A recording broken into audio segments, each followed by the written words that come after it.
नमस्कार, आप देख रहे हैं आज तक। आपके साथ मैं हूं सईद अंसारी। स्वागत है आपका खबरदार में।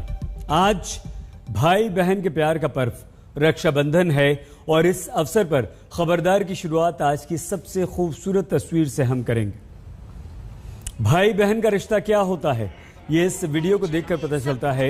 मां की गोद में बैठे मासूम और उसकी बहन का प्यारा सा ये वीडियो उस C-17 विमान के अंदर से आया जो आज सुबह 107 भारतीयों समेत 168 यात्रियों को लेकर हिंडन एयरबेस गाजियाबाद पहुंचा। जिस विमान में ये मासूम बच्ची भी है जो वतन लौटने की खुशी में अपने भाई को चूम रही है, उसे दुलार कर रही है, लेकिन इन मासूमों को ये बिल्कुल नहीं पता कि वो किस मुसीबत से बचकर निकल कर आए हैं।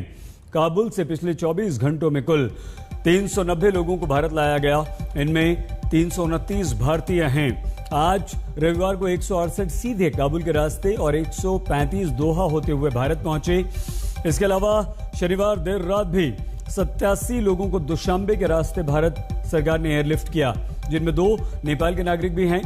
ये सब सुरक्षित आ गए हैं और इन सभी लोगों के चेहरों पर सुकून है, राहत है, जुबां पर तालिबानी खौफ की गवाहियां हैं। ये उस काबुल एयरपोर्ट पर तालिबानी आतंक का मंजर है जो तालिबान से बचकर मुल्क से निकल जाने का इकलौता रास्ता भी है।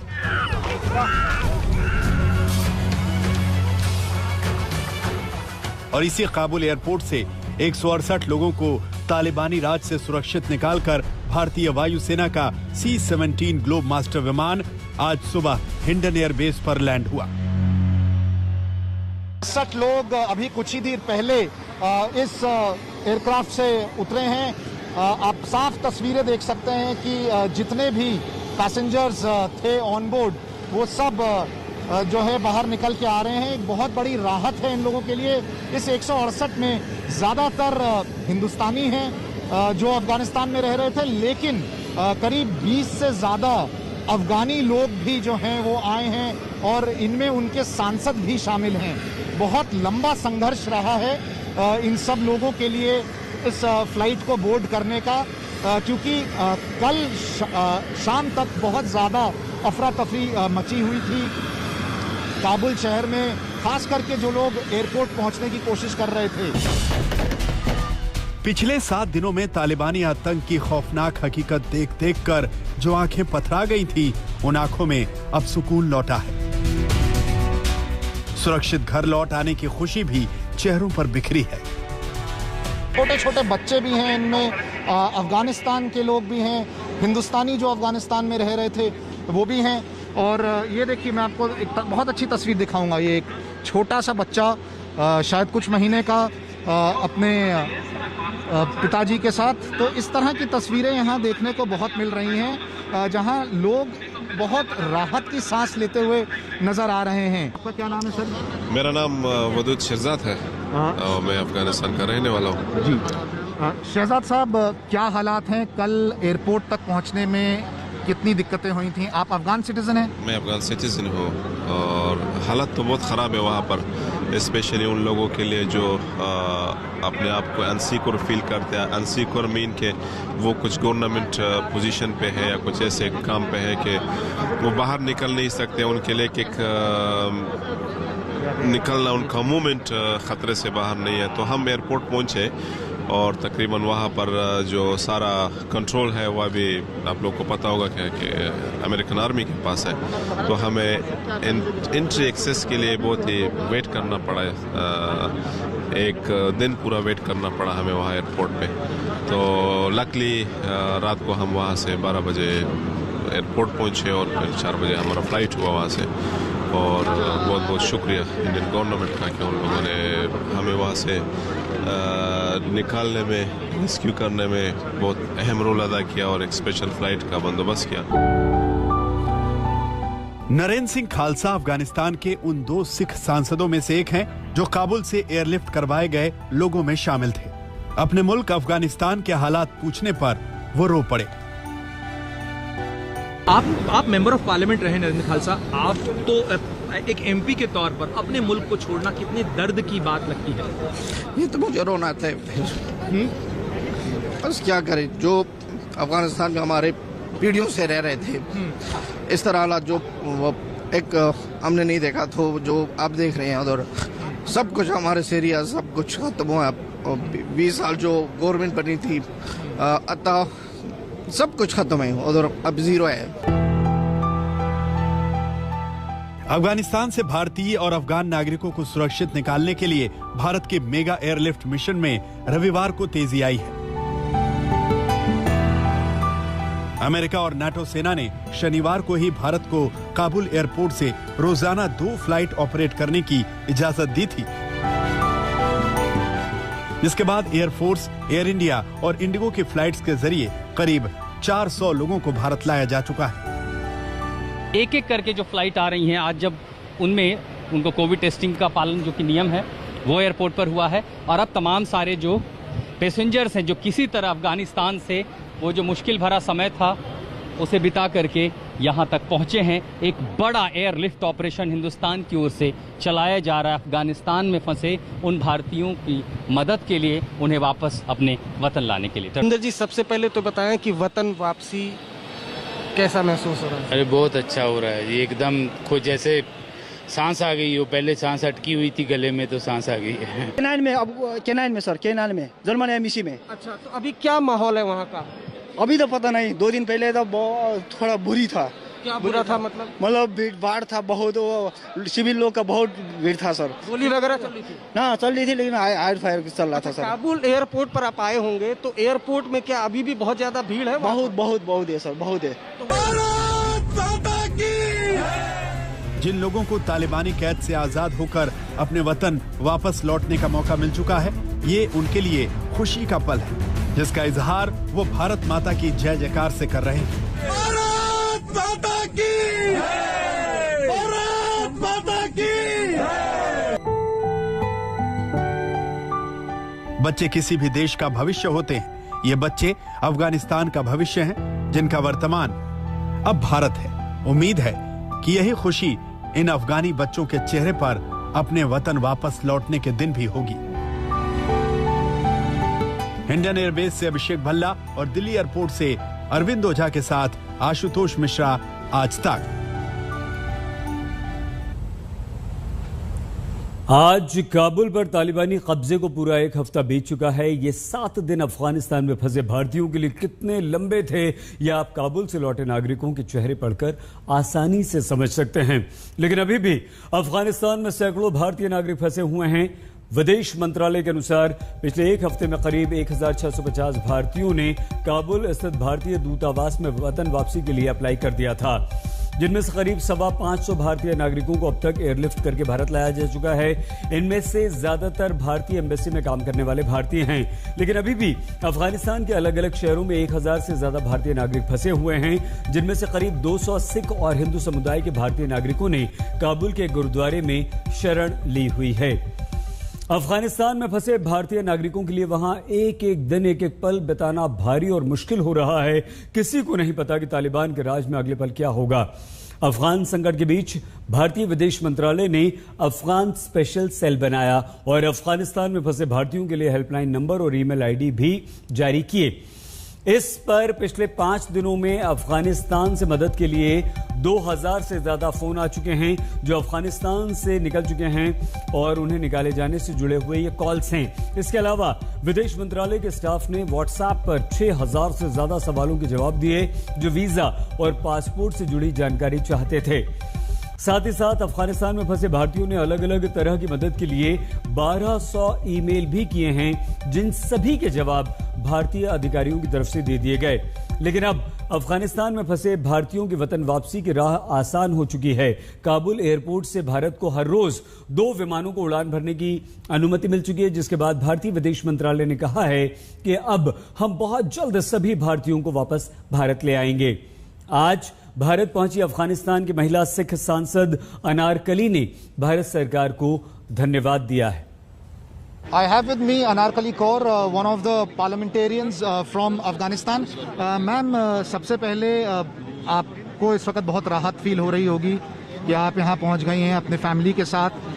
क्या हालात हैं अफगानिस्तान में इस वक्त, और खास करके कल जो अफरा तफरी हुई, कियोस हुआ, उसके बारे में थोड़ा बताइए। अभी तो मैं जो कुछ कल हुआ कुछ नहीं बताऊंगी, लेकिन डिटेल में फ्यूचर में सब कुछ बताऊंगी कि हम एक ही 7 दिन में कैसे हम लास्ट वीक इसी टाइम ऑफिस में थे, लेकिन 2 घंटे बाद यानी 11 बजे लास्ट वीक सब कुछ चेंज हुआ। वो जो कुछ हो गया हमारे साथ फ्यूचर में बताऊंगी। अभी क्या सिचुएशन है, क्या हालात बने हुए हैं, क्या मुश्किलें आ रही हैं लोगों को, अफगान सिटीजन्स को इस वक्त वहाँ पे सब मुश्किल में है। आम लोग,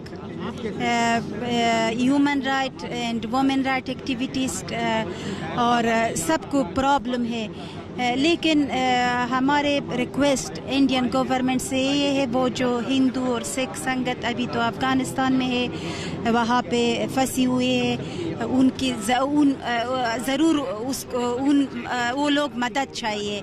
उन्हीं की रिक्वेस्ट है कि इंडिया गवर्नमेंट हमारे लिए बहुत मैं शुक्रिया करती हूँ इंडिया गवर्नमेंट के, मोदी जी से और सब वो लोगों ने हमारे लिए मदद की कि हम सेफ परिवार के साथ दिल्ली पहुँचे।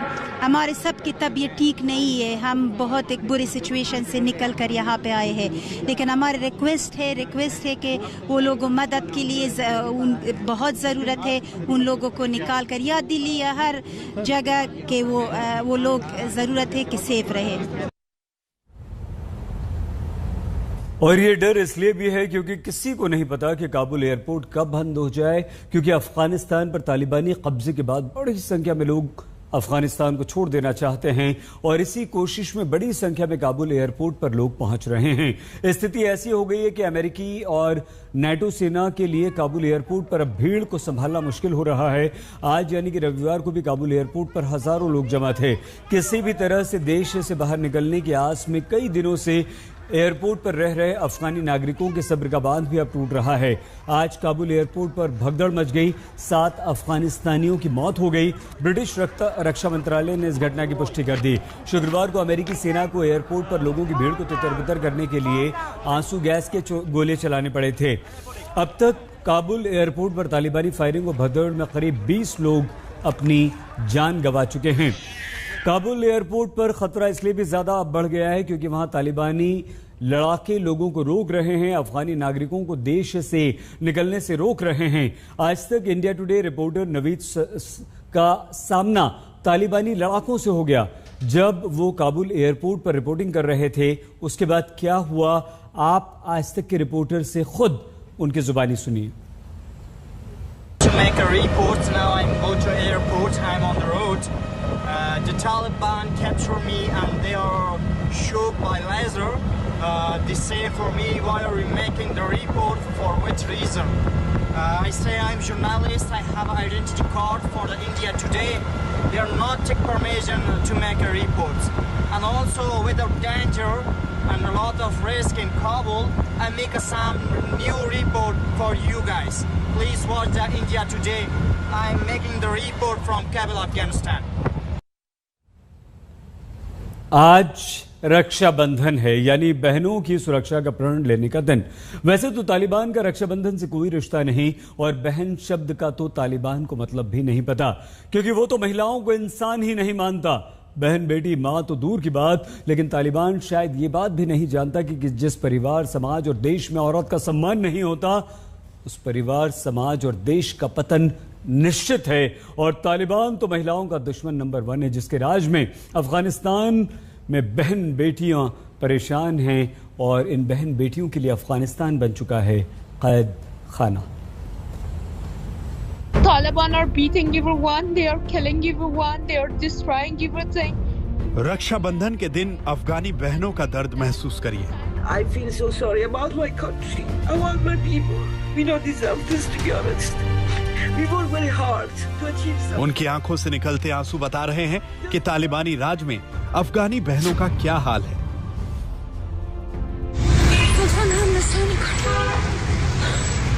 ये वो अफगानी बहनें हैं जो एक बार गुलामी की बेड़ियों को तोड़ चुकी हैं, लेकिन अब एक बार फिर तालिबानी पिंजरे में कैद हो जाने को मजबूर हैं। उन्होंने कहा कि नहीं, उन्होंने हम पर खींचा और बोल दिया कि जाओ अपने घर जाओ, और इस दिन के बाद तुम्हारा आना इधर अलाउ नहीं है। अफगानिस्तान की मेयर जरीफा गफारी हूँ, पूर्व अफगान महिला जज काजी मर्जिया हूँ, अफगानी फिल्म मेकर साराह करीमी हो, या अफगानी पॉप स्टार अरियाना सईद, या पहली अफगानी महिला फाइटर पायलट नीलोफर रहमानी, ये सब अफगानिस्तान में महिला सशक्तिकरण की मिसाल बनी है। इन्हें अपना मुकाम बनाने में 20 साल लगे हैं। वो अफगानिस्तान की महिलाओं की जिंदगी में उम्मीद की किरण लेकर आई थी, लेकिन अब उन्हें अपनी जान की फिक्र सता रही है। They came in my door and searching for me, put my family, my sisters in shock. 9 people, 9 men with guns, it came in my house and broke our door, just looking for one female judge. And I was in the back door for more than 6 or 7 hours. They search all the house, and I understand if they find me, they will shoot me, they will kill me. Taliban ने अफगानिस्तान की बहन बेटियों को ना डरने की नसीहत दी है, लेकिन ये नसीहत कितनी खोखली है ये दुनिया देख रही है। मैं अपने घर में नहीं हूँ, मैं अपने कजन के घर में हूँ। मेरा ख्याल है, मैं डर गई हूँ कि मेरा फ्यूचर का क्या होगा, मेरे फैमिली का क्या होगा। मैं अभी अकेली ही हूँ, इसका बहुत दर्द है जो मैं अभी अकेली हूँ। अपने फ्यूचर का ख्याल है मेरे पास के। मैं जब अकेले में प्रोड्यूसर की मेरे सैलरी से मैं उधर काम कर रही थी। अफगानिस्तान की पहली महिला गवर्नर सलीमा मजारी से तालिबान इतना डर गया कि उन्हें अगवा करके गायब कर दिया। और अब तालिबान ने अपना पहला फतवा भी अफगानी महिलाओं के खिलाफ जारी कर दिया है और सभी सरकारी और प्राइवेट स्कूल कॉलेजों में को एजुकेशन को बैन कर दिया है। तालिबान अपनी जुबान का कितना कच्चा है कि वो अफगानी महिलाओं के हक पर डाके भी डालता है और महिलाओं को हक देने की बात भी करता है। Women will be afforded all their rights, whether it is in work or other activities, because women are a key part of society, and we are guaranteeing all their rights within the limits of. सच ये है कि तालिबान अफगानिस्तान को अपना देश तो मानता है, लेकिन अपने ही देश की बेटियों, बहनों और माओं की इज्जत नहीं करता। लेकिन अफगानिस्तान की महिलाएं भी तालिबान के आगे इतनी आसानी से सरेंडर करने को तैयार नहीं है। आज तक ब्यूरो। कहते हैं कि जहां स्त्री का सम्मान होता है वहां देवता वास करते हैं, लेकिन तालिबान के राज में स्त्रियों का सम्मान बिल्कुल नहीं बल्कि तिरस्कार हो रहा है। अब बस देखना यह है कि अफगानिस्तान की बेटियों के हाय लेकर तालिबान कितने दिन राज कर पाएगा। स्वागत एक बार फिर से आपका खबरदार। पाकिस्तान को जिस मौके की सालों से तलाश थी उसे वो मौका अब जाकर हाथ लगा। तालिबान में पाकिस्तान को भविष्य के लिए अपार संभावनाएं दिख रही हैं। पाकिस्तान को यह लग रहा है कि तालिबान उसके लिए वो एटीएम मशीन सिद्ध हो सकता है जिसमें वो कार्ड डालकर जब चाहे जितना कैश निकाल सकता है। पाकिस्तान को यह लग रहा है कि तालिबान को पालने पोसने में सालों तक पाकिस्तान ने जो इन्वेस्टमेंट किया उसका सूद समेत रिटर्न लेने का समय आ गया, और ये भारत के लिए बड़ी चिंता की बात है। तालिबान के हाथों में सत्ता आने से पाकिस्तान का दखल बढ़ना तय है। पाकिस्तान पूरी कोशिश करेगा कि जो स्पेस अब तक भारत ने अफगानिस्तान में बना रखा था वो अब उसके हाथों में आ जाए। पाकिस्तान जोर शोर से तालिबान को मान्यता दिलाने में लगा हुआ है। उसे ये मालूम है कि तालिबान का शुभ चिंतक बनकर ही उसके डिप्लोमेटिक फैसलों में दखल देने में सफलता उसे हासिल होगी।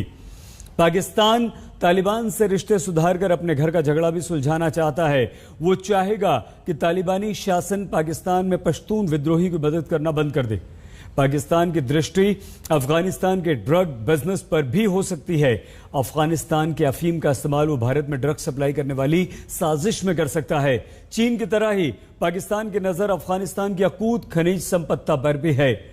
लेकिन पाकिस्तान के लिए आसान मौका तो है, लेकिन तालिबान को साथ मिलाकर भारत को और भारत की खेप के लिए खोलना बड़ा मुश्किल होगा। ये पाकिस्तान के लिए मुंगेरी लाल के हसीन सपने देखने जैसे सपने होंगे जो कभी पूरे नहीं होंगे, लेकिन इस समय तो पाकिस्तान ऐसे ही ख्याली पुलाव पकाने में लगा हुआ है। पाकिस्तान वो सब कुछ करने में लगा है जो तालिबानी आतंकवादी लीग में पाकिस्तान की जगह को पक्की कर दे।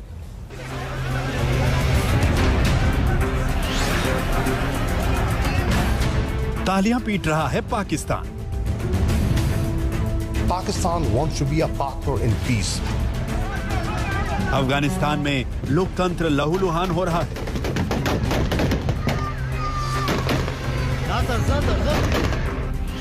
पाकिस्तान में तालिबान का गुणगान चल रहा है। सदमे में और सन्नाटे में है। अफगानिस्तान से आ रही भयावह तस्वीरें विचलित करती हैं। बेचैन है ये देखकर कि एक मुल्क किस तरह आतंकियों के चंगुल में फंसता चला जा रहा है। किस तरह अफगानिस्तान में मजलूम महिलाएं और मासूम बच्चे तालिबानी तंत्र से तबाह हो रहे हैं। लेकिन पाकिस्तान की तो मौजा ही मौजा है। उसकी तो जैसे बम्पर लॉटरी निकल आई हो। तालिबान रूपी आपदा में पाकिस्तान को अवसर नजर आ रहा है। चौधरी बनने की चाहत उछाल मार रही है। There is no military solution. If there was one, you couldn't find it in 20 years. So, listen to Pakistan. Stop scapegoating Pakistan. Pakistan wants to be a partner in peace. Pakistan can be the most trusted interlocutor in this evolving situation. जब से अफगानिस्तान पर तालिबान का कब्जा हुआ, शाह महमूद कुरैशी ने तालिबान के प्रवक्ता की अतिरिक्त जिम्मेदारी भी अपने कंधों पर उठा रखी है। जिस अंदाज में और जिस बेशर्मी से वो तालिबान वंदना कर रहे हैं, उसे देखकर तो खुद तालिबान भी शर्मा जाए। How confident are you that the Taliban are going to form a government which is going to be inclusive? They're going to make sure that all the rights of women and other minorities are respected. And are you urging them to do so? I cannot predict the future, but where I am clear is we want an inclusive government. We want a government in Afghanistan which respects human rights. I think the initial statements that are coming out from the leadership are indicative of a new approach. We should encourage that. We should encourage the moderate element. Taliban के नाम शाह महमूद कुरैशी का ये प्यार भरा पैगाम यूं ही नहीं है। तालिबानियों ने उनका मान, सम्मान, रुतबा, दर्जा सब बढ़ा दिया। ऐसी खबर है कि शाह महमूद कुरैशी अफगानिस्तान जाने वाले हैं। तालिबान से सरकार गठन पर उनकी बात होने वाली है। तालिबान विरोधी ताकतों को साथ मिलाने में भी वो सहयोग करेंगे। आप कह सकते हैं कि पाकिस्तान के विदेश मंत्री शाह महमूद कुरैशी तालिबान राज के पहले राजकीय अतिथि यानी स्टेट गेस्ट होंगे। जब इतना बड़ा सम्मान मिल रहा है तो नजरें झुकी जाती हैं, जुबान नरम हो ही जाती है। आतंक में भी अमन का आकाश दिखने लगता है। What I'm saying is they also want peace. How do you know?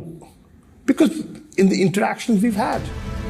Afghanistan के हालात बदलते ही पाकिस्तान के ख्वाबों को जैसे पर लग गए हों। कश्मीर में तो दाल गल नहीं पाई, काबुल में उम्मीदें फूट रही हैं। इमरान खान ने सारे घोड़े खोल दिए हैं। पाकिस्तान चाहता है कि तालिबानी राज में उसकी कूटनीतिक अहमियत फिर से स्थापित हो जाए। तालिबानी राज में अफगानिस्तान का वो स्वयंभू पैरोकार बन जाए। तालिबानी राज में उसका वही दर्जा हो जो लोकतांत्रिक सरकारों में भारत का था। तालिबान के कंधे पर बंदूक रखकर वो भारत, खासकर कश्मीर में मुश्किलें खड़ा करना चाहेगा। अफगानिस्तान से रिश्ते बढ़ाकर वो व्यापारिक हित भी साधना चाहता है। चीन, पाकिस्तान और अब तालिबान की तिकड़ी से वो दक्षिण एशिया में दबदबा बढ़ाना चाहेगा। याद करिए तालिबान के कब्जे पर इमरान खान का वो पहला बयान जिसमें कश्मीर पर पाकिस्तान की बदनीयती की बू आ रही थी। The political settlement is looking difficult right now. And it's looking difficult right now because the Taliban are refusing, and we tried, I tried to persuade the Taliban. This is months back, 3 or 4 months back.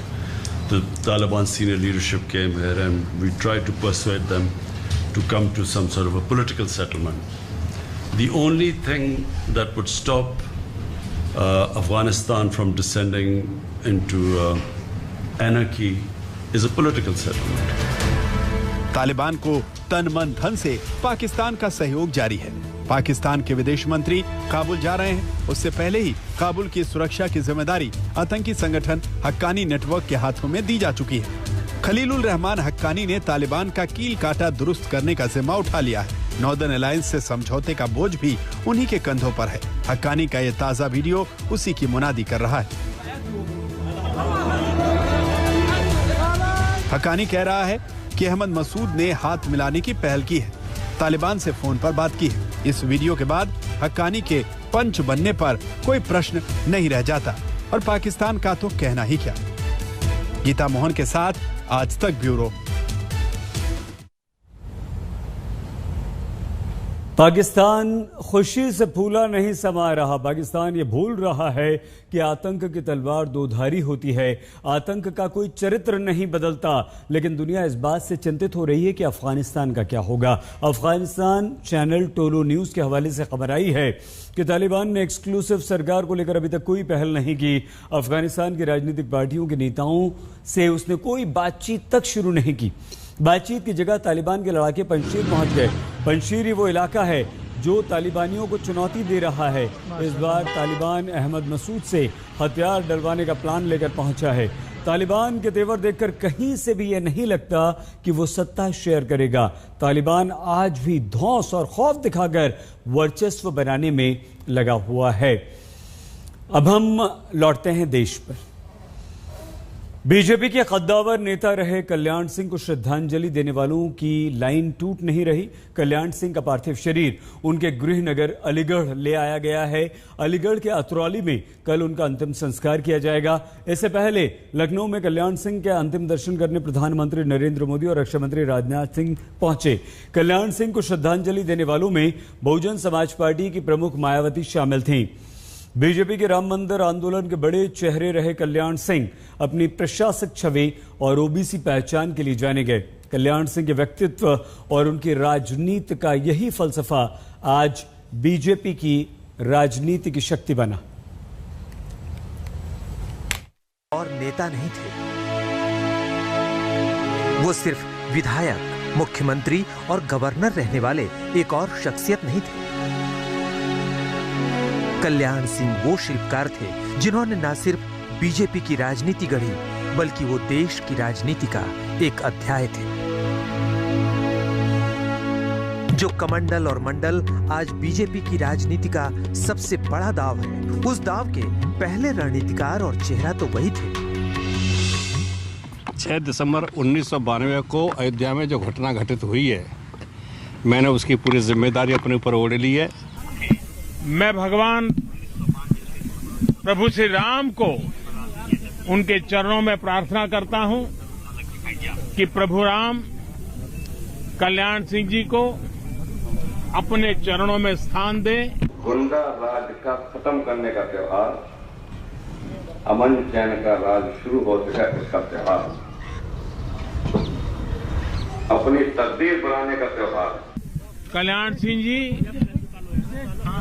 Bharat के कोने कोने में एक विश्वास का नाम बन गए थे, एक प्रतिबद्ध निर्णयकर्ता का नाम बन चुके थे। कल्याण सिंह बीजेपी के नेताओं के लिए बाबूजी के तौर पर सम्मानित थे, लेकिन राजनीति का उनका कद ऐसा था कि धुर विरोधी मुलायम सिंह यादव हो या मायावती, सबने उत्तर प्रदेश की राजनीति में उनकी राजनीतिक हैसियत को समझा। कल्याण सिंह ने 1992 में 1990 की यूपी की मुलायम सरकार के ठीक उलट अयोध्या आए कार सेवकों पर अपनी सरकार में गोली नहीं चलने दी, सत्ता गवा दी। विवादित ढांचा ढाए जाने की 6 दिसंबर 1992 की उस घटना को लेकर और उसमें कल्याण सिंह सरकार के स्टैंड को लेकर बहसें पहले भी हुई हैं, आगे भी होती रहेंगी, लेकिन कल्याण सिंह की राजनीति का कलेवर ऐसा था कि वही मुलायम और मायावती जिन्होंने 1992 की घटना के बाद 1993 में हुए यूपी के चुनाव में सबसे बड़ी पार्टी बनने वाली बीजेपी के नेता कल्याण सिंह को मुख्यमंत्री बनने नहीं दिया, उन्हीं मुलायम और मायावती ने राजनीति के अलग अलग मोड़ पर कल्याण सिंह का साथ दिया। ये कई होगी तब कई होगी। अब आज जब वो अपना कहते रहे, हम और कल्याण सिंह की दोस्ती मजबूत है, रहेगी रहेगी। कल्याण सिंह लोध समाज से आते थे। पश्चिमी यूपी में अलीगढ़ के अतरौली की सीट पर बार बार प्रतिनिधित्व कल्याण सिंह ने किया, लेकिन कल्याण सिंह कभी सिर्फ अपने क्षेत्र तक सीमित नहीं थे। राष्ट्रीय स्तर पर प्रधानमंत्री नरेंद्र मोदी के उदय से पहले तक कोई दूसरा बीजेपी का ओबीसी चेहरा नहीं था जिसने राजनीति की इतनी ऊंचाई छुई हो। कभी कभी उनकी भूमिकाएं इस प्रकार की लगती थी, इसमें नेता हैं हमारे, इसमें हमारे बड़े भाई हैं, इसमें मित्र के रूप में हैं, ऐसा प्रतीत होता था बराबर उनके साथ। कल्याण सिंह विनम्र थे, मिट्टी से जुड़े थे। वो एक ऐसे नेता थे जो अपने युग में उत्तर प्रदेश के हर जिले में कार्यकर्ताओं से सीधा जुड़ाव रखते थे। लेकिन उसी कल्याण सिंह में अक्कड़ मिजाजी भी थी। राजनीति को अपनी शर्तों पर जीने का साहस था। मान सम्मान स्वाभिमान की कीमत पर कभी कोई पद नहीं चाहूंगा। बड़े से बड़ा जोखिम मोल लेने में जरा भी हिचके नहीं। 1999 में जब पूर्व प्रधानमंत्री अटल बिहारी वाजपेयी अपने करियर के शिखर पर थे और गैर कांग्रेसी सरकार के प्रधानमंत्री के तौर पर अपना रुतबा कायम कर चुके थे, जो वाजपेयी नेहरू युग के युग वाली जनसंघ और फिर बीजेपी की राजनीति के शिखर पुरुष रहे थे, उस वाजपेयी से कल्याण सिंह की अनबन हो गई थी। खबरदार में आज के लिए बस इतना ही। अपना प्लीज बहुत ख्याल रखिएगा। देखते रहिए आज तक।